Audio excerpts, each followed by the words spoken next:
Par Nicolas Gentet, délégué général des centristes, conseiller de Paris 15e à la sécurité. Merci d'être avec nous ce soir. Bonsoir. Kevin Bossuet. C'est terrible. Vous savez combien de jeunes se sont tués cette année? 19 pour harcèlement sexuel, moral, etc. dans l'établissement. Là, il y avait, on parle de Dina, on l'a traité de sale arabe, sale lesbienne, sale métisse. Enfin, c'est intolérable. Et il y a une semaine, c'était Yanis qui se faisait frapper dans la rue. C'est immonde. Alors, il faut une réaction rapide.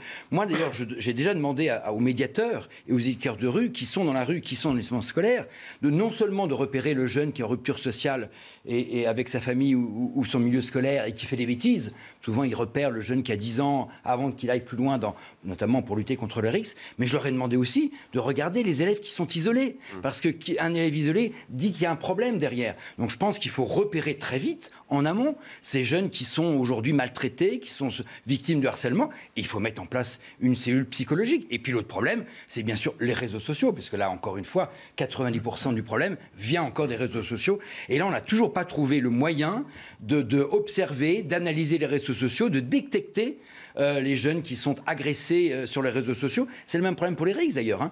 Et je crois qu'aujourd'hui, il faut mettre des cellules dans chaque ville pour essayer d'observer, comme fait d'ailleurs SOS Homophobie.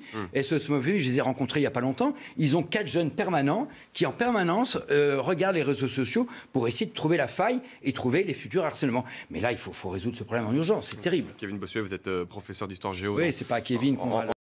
Zemmour, il me sort par les trous de nez.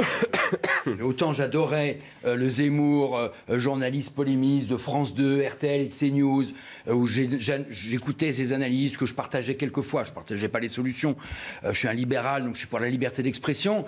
Autant le Zemmour, homme politique, futur homme d'État, ça passe pas. Enfin, on s'improvise pas du jour au lendemain homme d'État. Déjà, on a reproché à Macron de n'avoir jamais été élu et d'avoir mis du temps à essayer de prendre la peau du chef d'État. Là, je ne vois pas du tout aujourd'hui Zemmour. On ne s'improvise pas du jour au lendemain. Les populistes, d'ailleurs, en Europe, ça a été un échec total. Si on prend l'exemple de l'Ukraine, Zelensky, qui était cet humoriste qui est arrivé comme ça d'un seul coup avec... Bon, et aujourd'hui, il est à plat complet, puisqu'il a fait sa campagne sur l'anti-corruption, et là, il a été mis en porte-à-faux avec des sociétés offshore qu'il avait. On peut parler de Matteo Salvini. Bon, pour moi, ce n'est pas possible. Être un homme d'État, être un élu local, c'est un engagement de la vie, de sa vie, et on ne s'improvise pas du jour au lendemain. Et après, alors les mesures qu'il prend aujourd'hui, 80 km/h, d'abord, c'est déjà en place dans plus de 37 départements. Hein. Il n'invente rien. Et on est tous pour le 90 km/h.